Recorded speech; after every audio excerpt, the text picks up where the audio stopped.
That's okay though. For being so young, you're very, very smart. That's fantastic. Yeah. So keep up the good work, man, and stay flat, okay? Okay, I'm a flat earther.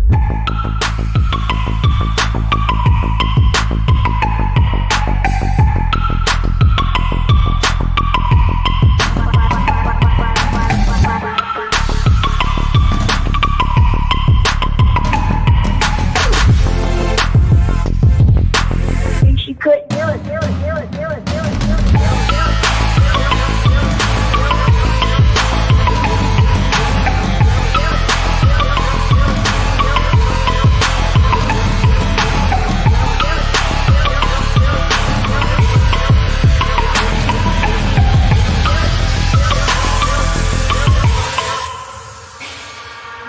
I'm a flat earther. I'm a flat earther. I'm a flat earther. I'm a flat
And I was like, what is this about? What? That's okay though. For being so young, you're very, very smart. That's fantastic. Yeah. So keep up the good work, man, and stay flat, okay? Okay, I'm a flat earther.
Up for sound bites. This is awesome.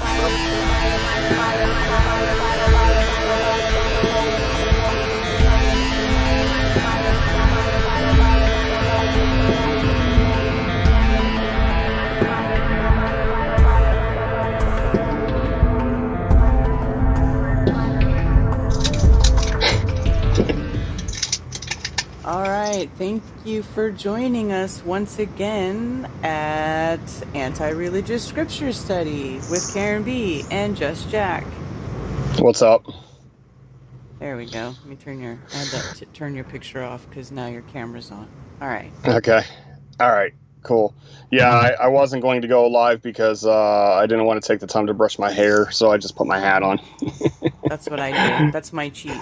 I just put my hat on when I really am lazy. I'm like, Yeah, I was definitely short on time because I started translating our next chapter, which is chapter 36. But as I was translating it, I realized that this is going to be a very long, in-depth translation of generations of Esav. So when you get into the translations of names, it gets very tedious. Not that I couldn't do it, it's just some people may not prefer to go through the generations. And I suggest that everyone do it themselves because you can go on this journey of investigation to all these names and stuff. It's pretty interesting stuff. But yeah, we were crunching on time and there was no way I was going to get chapter 37 done by 11:11. So I asked to go on at 1:11 and I got all but the last 2 verses translated, but we have enough here that I can look at the Interlinear and we can discuss the last couple verses if need be. right. And for people that don't like the way that we're doing things, it's time for my disclaimer. Just Jack's disclaimer. To the religious, if you believe it's wrong to study scripture outside of your religion or denomination, if you believe your religious leaders or church fathers are incapable of having inherited anti-scriptural traditions of men, if you've already made up your mind about scripture, including the scripture shouldn't be studied at all, then the stream is not for you. To others, if you're open-minded to others' opinions, if you haven't made up your mind about scripture, if you've been turned off to religion but believe there's truth in scripture that may have been changed or hidden by religion, if you live according to scripture and like to dig in and discover more, then this stream is for you. We are looking at scripture in the original language using concordances or dictionaries for root words as well as context, from a non-religion perspective, as well as life experience discussion. We are not here to argue with others about theology or doctrine by the traditions of men, including Catholicism, Christianity, or Judaism. We will be discussing the importance of origins and show how religions contradict the scriptures. There you go. Very good. All right. All right. Okay. So what I have up here is that chapter 36 that Jack was just talking about, Esau's descendants. Right. Yes. And yeah, we're not going to read through all that. It's a lot. I mean, just looking at it, in English, you can see that's a lot. So then imagine each one of those names is a sentence. It's a whole descriptive thing for each one of those names. So it gets very, very big, as far as word content. Mm-hmm. I mean, it's large. It's a large chapter in English, and it's right. Even more tedious in Hebrew. Not that I mind it. I actually enjoy digging in and look at the translations of names and such because it's interesting. If nothing else, like you get some context of how the way they saw things, by their translations. You can see that they, the perspective of the way that they that they created their names is what they were dealing with, Mm-hmm. So I did I have a little bit translated, like 12 verses of it, before I realized, okay, this is going to take too long. Right. So actually I made it to 14. And then I realized to translate this whole chapter would just be too much for me to try to do this morning. And I am working 3 employments right now. So 3, wow. Yeah. So I have 1 in Florida and 2 in Florida and 1 in South Carolina that I'm doing work for. So that's great. Yeah, it is great because for those of you who know, I struggled without employment for 10 months straight and I was going in the negative. It was very bad. And then my wife's car got wrecked and my truck engine broke down.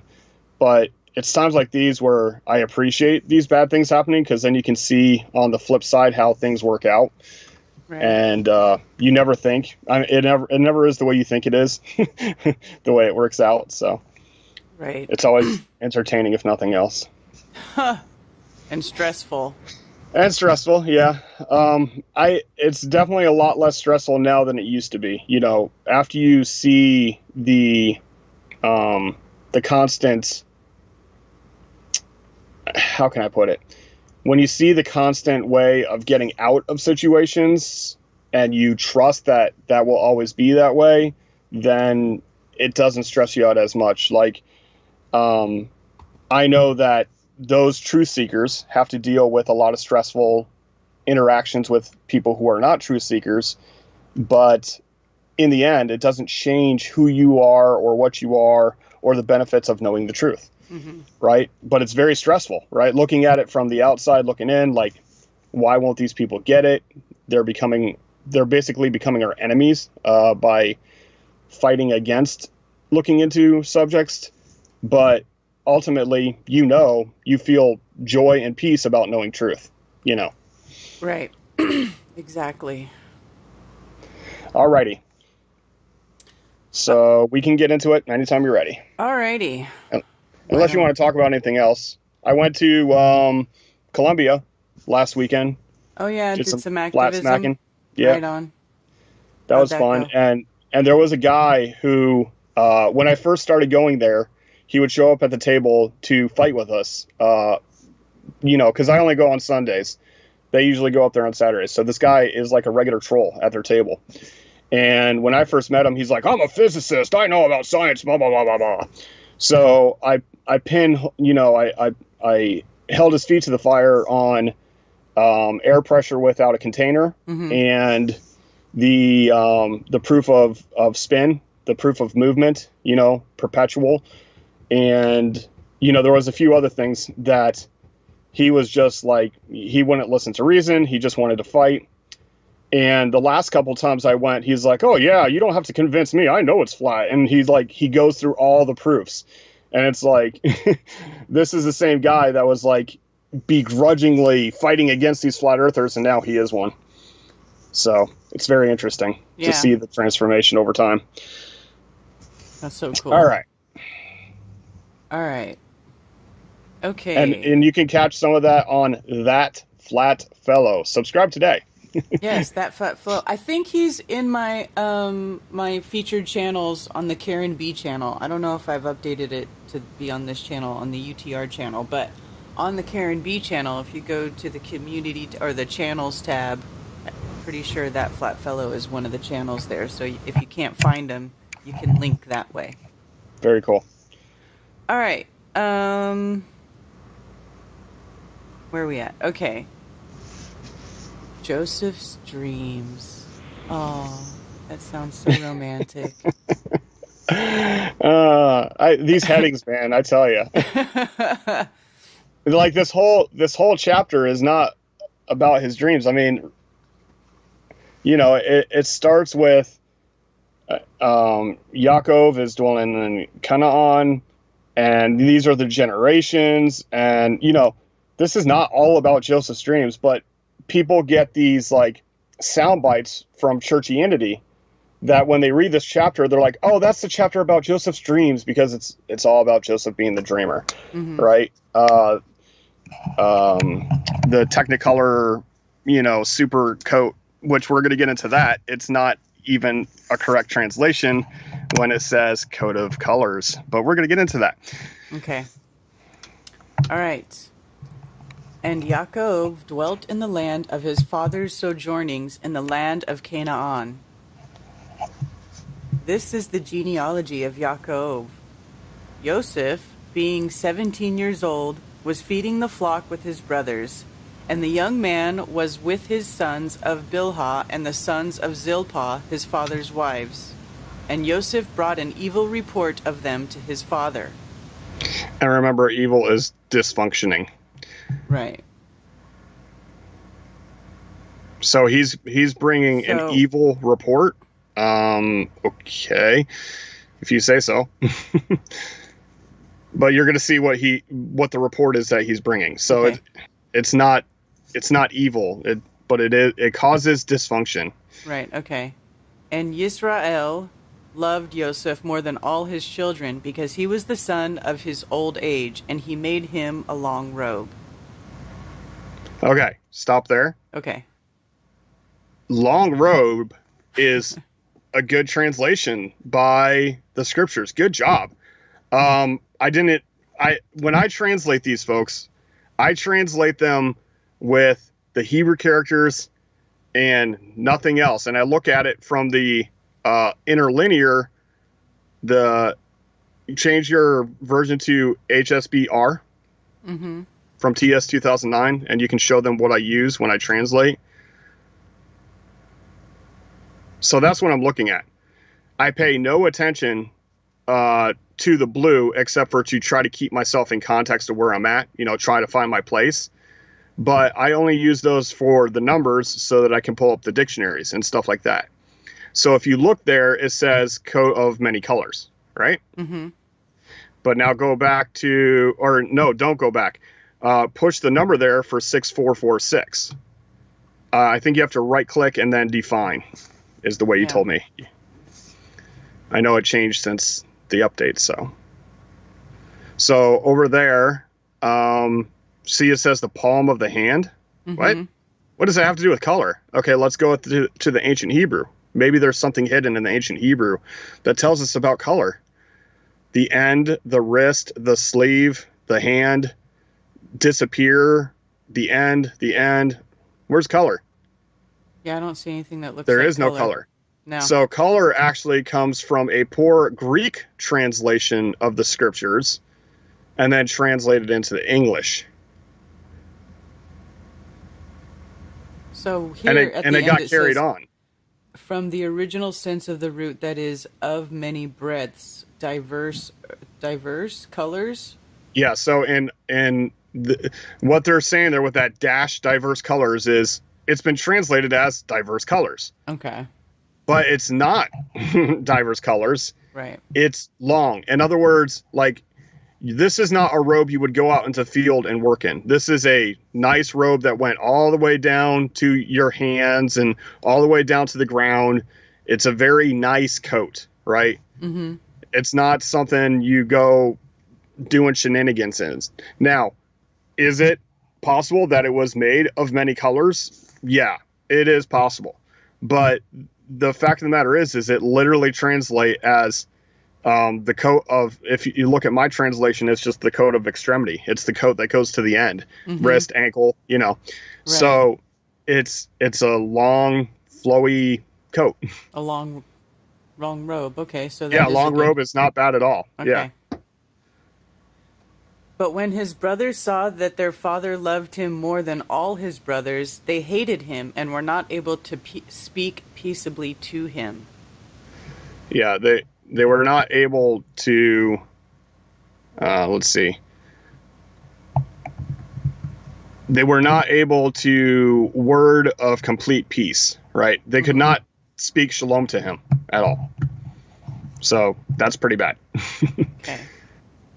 And Joseph dreamed a dream and told it to his brothers, so they hated him even more. So here's the bad report, right? Mm-hmm. Now, it's not a bad report. He's just telling them his dream. Right. Okay. And he said to them, "Please listen to this dream which I have dreamed. See, we were binding sheaves in the midst of the field, and see, my sheaf rose up and also stood up, and see, your sheaves stood all around and bowed down to my sheaf." Okay, do you know what sheaves are? I do not. Okay, so sheaf is standing grain. So they would put their arms around a large clump of standing grain and they would bind it, right? Okay. So that's why it says bind and sheaf are the same word. Ah. So it's the binding, right? So when it's talking about like when they do the harvest and the wheat is tall, we typically don't see tall wheat shown in our culture because we cut it when it's like waist high at most. But they let it grow really tall. If you think of like corn stalks, right? Like that kind of height. and they would wrap their arms around it and then tie a cord around it, and then they would cut the bottom of it with a sickle, and that was how they harvest. So he's talking about he's having a dream of these sheaves when these are tall stalks of grain that are tied together. Okay. And his binding of sheaf is taller than theirs. It's set up like a pillar. Okay. And his brothers said to him, "Shall you indeed reign over us? Shall you indeed rule over us?" So they hated him even more for his dreams and for his words. Yeah, it says roll twice, but that's fine. It's also the word that they use in Genesis 1 for dominion. Same word. So they're translating the dream. He's not. Right? So there's this whole thing where people are like, well, Joseph was the dreamer and the interpreter of dreams, etc., etc. But here his brothers are like, we know what this dream means. Right? So Joseph's not translating it to them. They're translating it themselves. I just thought that was interesting while I was translating it. And he dreamed still another dream and related it to his brothers and said, "See, I have dreamed another dream, and see, the sun and the moon and the 11 stars bowed down to me." Right. So the sun and the moon and the 11 stars. 11 stars. Yeah. So he has 11 brothers, and he has a father and a mother. Okay. So that's, yeah. I was trying to see if this was the place where, okay, that's witness again. Okay, never mind. I have something else to show you later, but it's coming up. Okay. And he related it to his father and his brothers. And his father rebuked him and said to him, "What is this dream that you have dreamed? Shall we, your mother and I, and your brothers indeed come to bow down to the earth before you?" See, now this is Yaakov, Yisrael, that's translating his dream. I'm the sun, your mother's the moon, the 11 stars are your brothers. He's translating it. Right. And his brothers envied him, but his father guarded the word. All right, so his brothers are ticked off about it, but his father's like, dang. This dream is, you're saying you're going to be the boss of me? Joseph sold by his brothers. And his brothers went to feed their father's flock in Shechem. Yep. And Yisrael said to Joseph, "Are not your brothers feeding the flock in Shechem? Come, I send you to them." So he said to him, "Here I am." Yeah, and that "here I am" shows up many, many times in the scripture. It's like a prompting, like, I'm ready, like, send me type of thing. Here I am. And he said to him, "Please go and see if it is well with your brothers and well with the sheep, and bring back word to me."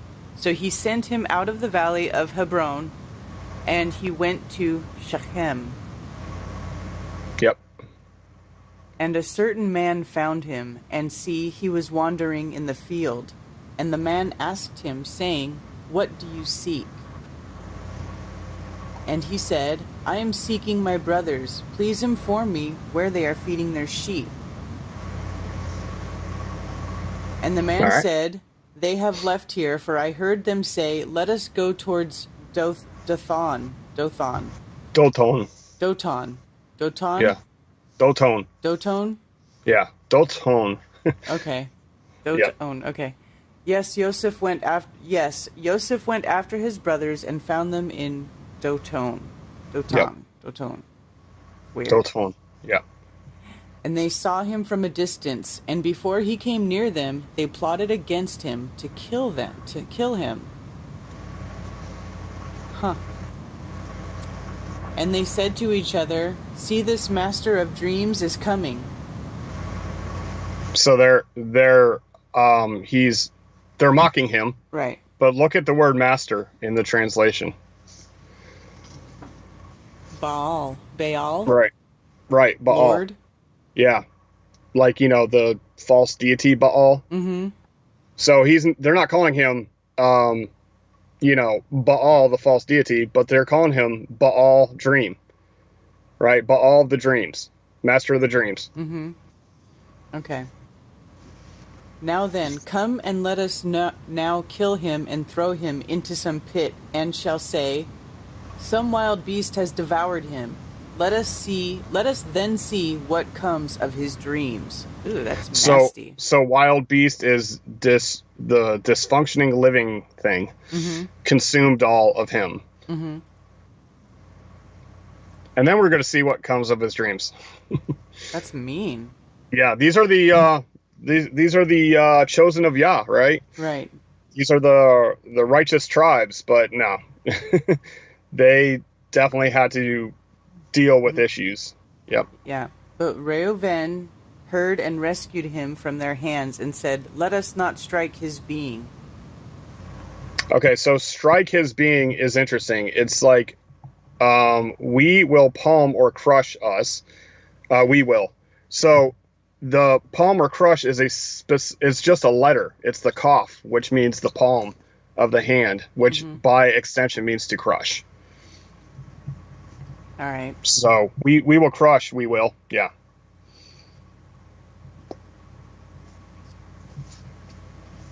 And Reuven said to them, shed no blood. Throw him into this pit, which is in the wilderness, and do not lay a hand on him, in order to rescue him out of their hands and bring him back to his father.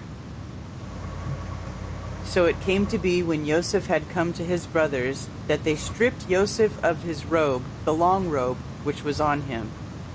Yeah, that's the extremity robe. Yeah. And they took him and threw him into a pit, and the pit was empty, there was no water in it. And they sat down to eat a meal, and they lifted their eyes and looked and saw a company of Ishmaelites coming from Gilead with their camels, bearing spices and balm and myrrh, going to take them down to Mitzrayim. Okay, so this is the castaway Abraham's son, Ishmael, right? Mm-hmm. These are the descendants of his.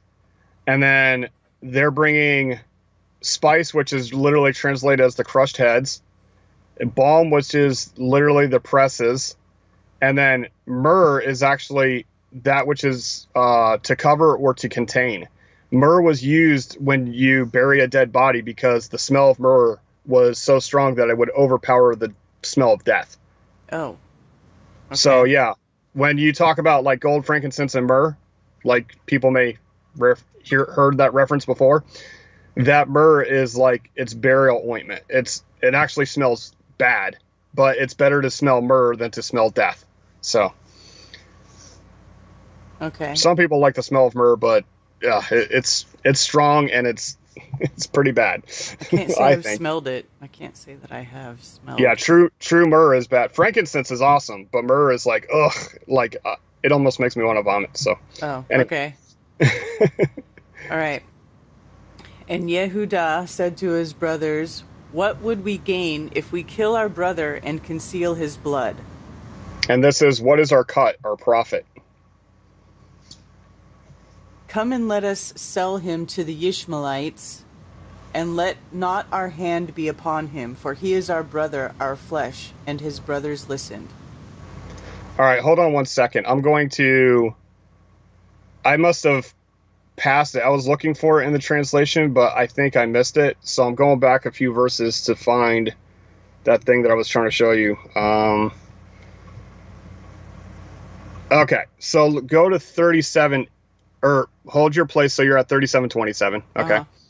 But go back to verse 8. Okay. And then where it says they hated him even more. Mm-hmm. If you go to the Interlinear. Which one's that? The HSBR. Oh, okay. Hebrew study. Mm-hmm. Okay. No. Yeah. I gotta verse go 8. back up to 8. Hold on. You're out. There we go. All right. So the middle word there. Down one, up one, right there. Wait, up one. Right there. Okay. So if you look, that is the same as Joseph's name. Because Joseph's name means that he will do, gather, and store. Okay? Mm-hmm. So where it says that they hated him yet the more is actually they Yosefed the hate. So they Yosefed again their hate.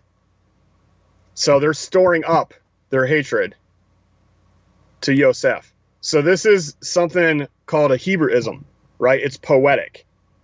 They're using there's another Hebrew word that they could have used for storing up or gathering, but here they specifically used his name as of like they're storing up, they're Yosefing their anger towards Yosef. Huh. So I found that interesting, and it happens a couple of places. It repeats it a few times, but I didn't catch it when we went through it because, the English throws me off because it says they hated him even more. Let's see.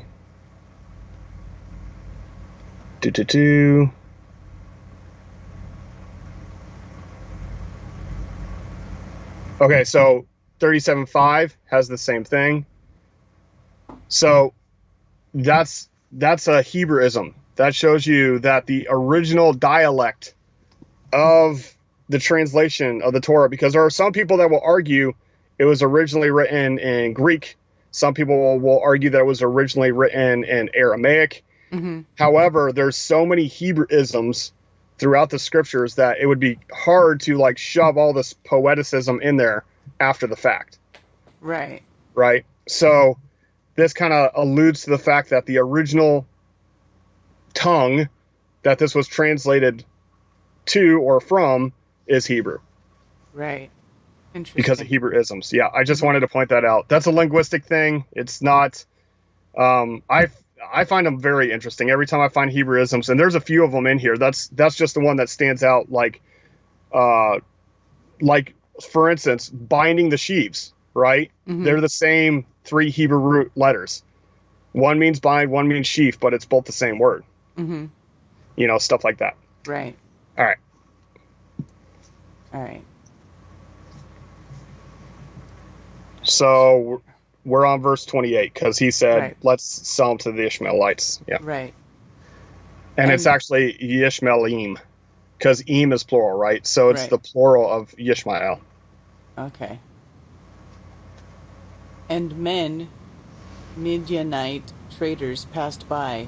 So they pulled Joseph up and lifted him out of the pit and sold him to the Ishmaelites for 20 pieces of silver. And they took Joseph to Mitzrayim.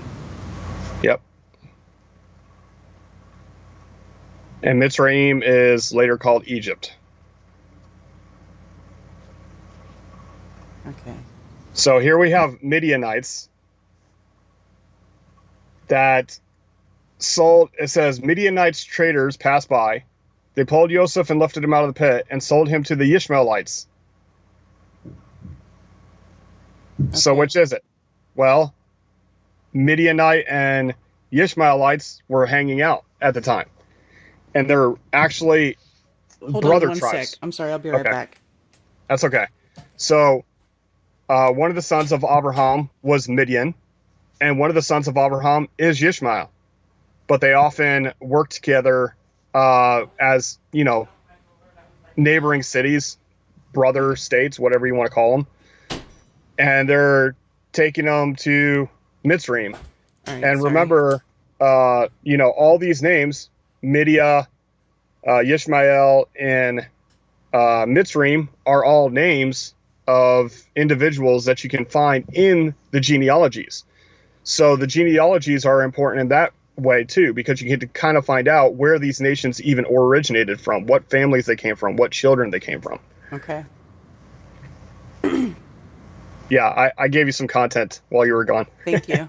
All right. And Reuven returned to the pit, and see, Joseph was not in the pit, and he tore his garments. Now, Reuven was not there when his brothers sold Joseph. So he was like, let's not kill him, let's throw him in a pit. And then he's like, where is he? Right. You know? Mm-hmm. And he returned to his brothers and said, the boy is gone, and where am I to go? So yeah, because he's like, he's thinking about, like, I have to go back to dad now. Right. And explain why my brother's missing. Right. Right? That's basically what's going on there. So they took Joseph's robe, slew a male goat, and dipped the robe in blood. Yeah, and it's literally hairy. They slew a hairy and a goat. And the King James Version translated it as kid, as in baby goat, but it's not. It's hairy goat. Oh. And sent the long robe and brought it to their father and said, we have found this. Please look. It is the robe of your son. Is it the robe of your son or not? Yeah. Please discern the knowing of the coat of your son or not. And he recognized it and said, it is my son's robe. An evil beast has devoured him. Joseph is torn to pieces. Yeah, and this is the same term that they used earlier when they said, let's get an living dysfunctional thing, right? That's the story that they're going to tell. So they may have gave him those details, but it's not recorded here. But his response to hearing the details is, yes, look, this dysfunctional living thing consumed all of him, and it tore him, tear and prey is the same word. So you could say they made a tear prey of Yosef, basically. Okay. They tore him like prey. Like, yeah. Right. Because it says it twice. It's probably not torn to pieces. It's probably torn like prey. Right. And Yaakov tore his garments and put sackcloth on his waist and mourned for his son many days. Typical for that culture to rent your garment, to tear your garment, like you're super stressed out. So you're like, you rip your clothes. And sackcloth is it's kind of like burlap sacks. If you know what that is, it's very rough. So he's like, I don't even want to feel good. It's like listening to sad music and crying all day. Right. Right. And all his sons and all his daughters arose to comfort him, but he refused to be comforted. And he said, now let me go down into Sheol to my son in mourning. So his father wept for him. Okay, so Sheol. Now, I haven't even translated this verse yet. As you can see, there's missing blanks here. Okay. But let's go to the Hebrew Interlinear. And let's see. What does it say there? I will go down about unto my son mourning. Into the grave. Into the grave. Wept. So is this Sheol? No, they just decided to put a capital S on it and make it a title of a specific place. Like the land of the damned, or the land of the evil, or the land. But Sheol, later translated as Gehenna, later translated as hell, is just the grave. I'm just saying, though. Okay? All right. Everybody can look into that for themselves. Don't take my word for it, because there's some places where, like, it literally cannot be translated as anything but the grave, because it literally talks about, okay, so you're going to take his body and put it in Sheol. So do these people travel to the underworld to bury their people? No, it's just the grave. I'm just saying, though. Yeah. And the Midianites had sold him in Mitzrayim to Potiphar, Potiphar? Is it far or par? No, it is far. It is Potiphar. Potiphar, and it's Midianites. So Midianites? It's meh, di die, naim. night. So Midian, but it's Modi. So Midianites. The M doesn't have an actual vowel connected to it. It's just like a M. Midianites. Okay. All right. An officer of Pharaoh and captain of the guard. So I only did not translate the last two verses. Okay. But Pharaoh also is an interesting word where it has Ra in it. Mm-hmm. So you could say the mouth of evil or the mouth of dysfunction is Pharaoh. And does that mean that the pharaohs called themselves pharaohs? No, they had a different term for their language. But the Hebrews called him Paro, which is the mouth of evil, or the mouth of evil-ing. But yeah, it's interesting. In Hebrew, it's the mouth of evil-ing. So, but that was their title for him. All right, that's the end of the chapter. I got all of 2 done. Not bad for like cramming like for the last 2 hours. No, pretty good. Yeah, if y'all even knew what I go through to translate these things. And I hope y'all appreciate it. Oh, I'm sure. I'm gonna jump. I guess I'm gonna click your link here. Go to chat. Mm-hmm. See if anybody's mentioning anything.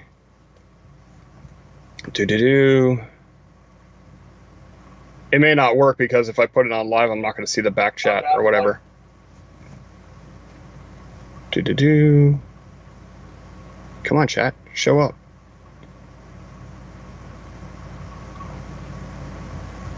Okay, there it goes. Going to live. Yeah, it's not the Catholic's idea of hell. Yep. Good and bad people go to hell when they die. That's right. Yep, it's the pause button. It's the difference between the conscious knowing of life and the conscious knowing of eternity. So, all right. Yeah. Caleb Brooks is on the up and up, man. He knows some stuff. That's what's right up. on. Hey, Wes FE. Hey, Aisling. Good to see you, Cammy. Caleb. Hi, Cammy. Let's see who else is in here. Mother Dragon, again. Good to see you. Brian Stavely, who's that guy? Globebusters Bob, how you doing?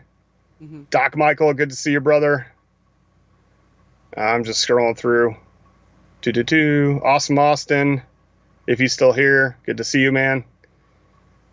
All right, I can only go back to 1:30, so. Oh man. So yeah, if you went through 36 and translated it, you know, that would be probably a 2.5 hour show just going through all the names, you know, easily. So I challenge everyone, you know, just pick a couple of verses and translate the names, and it might inspire you to translate the whole chapter just because it's so interesting. I mean, I was doing it today, and there were some names that I haven't translated before where I was like, wow, that's pretty profound, that translation. So I'm too on the spot right now to pull them out, but right, it's really, you'll have to take my word for it until you look at it for yourself, but it is very interesting. We went through a few of them ourselves in one of the episodes where it's like, oh, that's interesting that it has the same name as a currently known deity, you know, as if those great men were deified in later generations, right? Our ancestors, you know, and some cultures like admit to that, like they admit that their ancestors are their deities, you know, so it becomes very problematic. So what's the difference between your dead relatives and the creator of all things, right? If you're blurring those lines, so to speak. Now, do I believe that we are Elohim in the flesh? Yeah, I absolutely do. And I believe there's good Elohim and bad Elohim. But there's only one creator. There's only one source of all life and existence, which is Yehovah, which means existence, that which was, is, and will be. Right. So that's the distinguishing thing between, like, for instance, looking at Yaakov, that was later called Yisrael, or Yisrael, is that he was also one of those ones that was like, well, there's other deities around, but I'm going to choose to only go after the creator. But then when you look at Esav's descendants, some of his children are named after false deities. So that's interesting stuff. Mm-hmm. So Esav, who knew the creator, like, you know, his father was Isaac, right? Abraham, Isaac, Esav, Yaakov. He knew about Yehovah, but yet he also entertained the idea of other deities having an effect in his life. And deities do not have effect in your life unless you put them there, right? That includes the ones that you conjure yourself, right? If you create a deity, a manifestation of your own negative energy, Mm-hmm. then you give that thing power, well, then it exists. It exists to you. But it doesn't exist to anybody else unless they accept that, you know, accept that as a real thing. It's very interesting when you get on the metaphysical realm where it's all about consent, right? And Mm-hmm. the controllers of this realm, the physical controllers of this realm, the people, they know this, which is why they present things to us. And then if we do not deny them, then we're consenting to them, you know. You know what I'm talking about. Some stuff we can't talk about here. Yeah. But if you do not deny these things, then you are consenting. And so they can harass you, but they cannot force you. Exactly. Alrighty. So I hope that, I definitely hope that there was more meat in the subject than chapter 36, but I don't know. 36 has got a lot of meat. It's just, it's hard to, like, sit down and go through it. But yeah, if you look at some of these names, they're really long. So they're like, there's like this whole story within a name. It's very interesting. Like right there, Baal Hanan, right? Right. Baal is, you know, Lord, Mm-hmm. but that is specifically deity Lord, Baal. You know, Mm-hmm. and Akbor, does that sound familiar at all? A little bit. Yeah, I'm not gonna get into it too much, but yeah, that has made an appearance recently. So yeah, it's very interesting, the different names and what they mean. And we were looking at chief. We can go ahead and look at that really quick. Okay. So see all those chiefs. Mm-hmm. And then you were like, okay, what does King James say? Mm-hmm. And what does King James say? King James calls them Duke. That's right. Now, why? Because in their culture, in the English culture, in the Old English culture, Mm-hmm. a duke would be a master of a land, right? Mm-hmm. So, but if you look at the actual definition, it's the word Aleph, Mm-hmm. which Aleph is the first letter of the Hebrew alphabet. So it's an ox head, meaning first, strong. You know, it's where we get Elohim. The first letter is Aleph, which is strong, and Lamed, which is a staff for leading. So strong leader, right? So Aleph literally means the first. Mm-hmm. So it'd be the first Bigdeal, the first Iram, and so on and so forth. So it's the first of their tribe of that name. And then later you might be Kanaz the third, Kanaz the seventh, you know, but these are the first. So they're heads of families.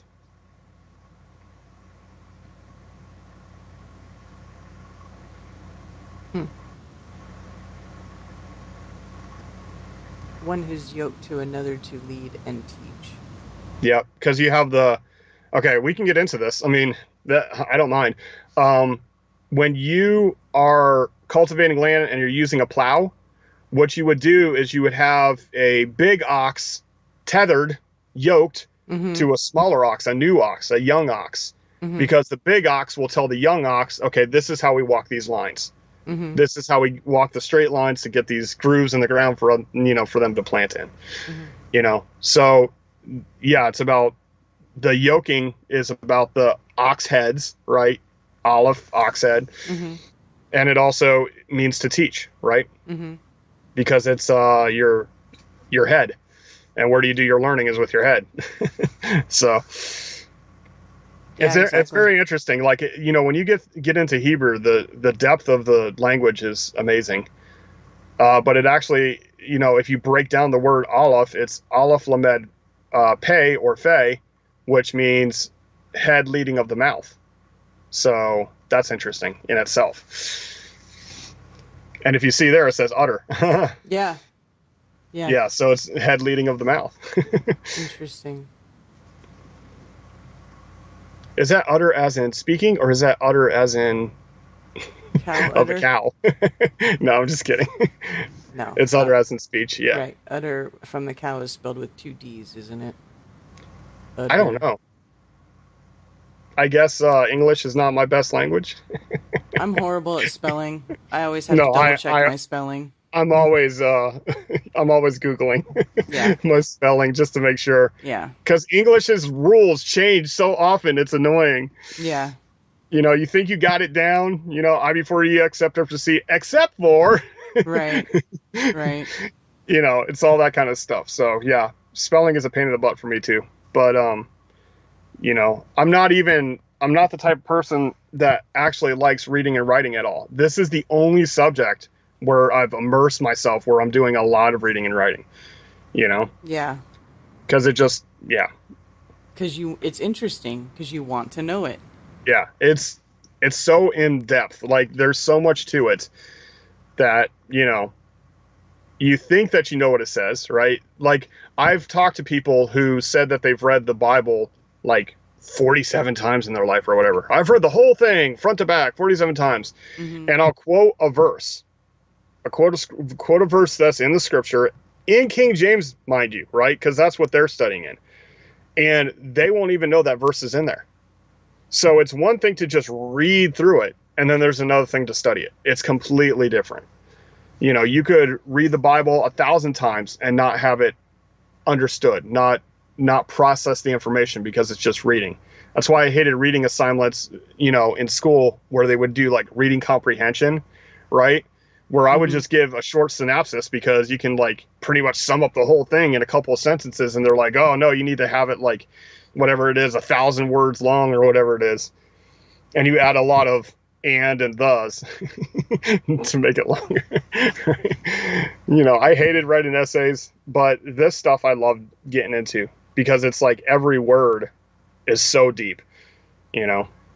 Yeah, absolutely.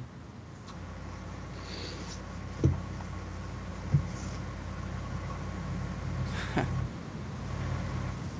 other udder. Yes, Karen B. Okay, so they verified my question about spelling. Yes. Okay, cool. It's the other udder. Yeah, I see that. It's udder for cow, not utta. Udder and utter. Yeah. But, all right. But we don't say that, right? We say udder. Yeah. Right? Yeah. Either way. We do. Udder and udder. Yeah. All right. All right. Good. Thanks, everybody. Shabbat. Yeah. Shabbat shalom. Thanks for being here. Keep it flat. And it is still flat. Yes, I checked. Still flat. Even the physicists now agree. After 2 years of convincing, they now agree the Earth is indeed flat and closed. So there you go. Yep. All right, everybody. All right, Thanks for being here. See y'all next week. Shabbat shalom. Shabbat shalom.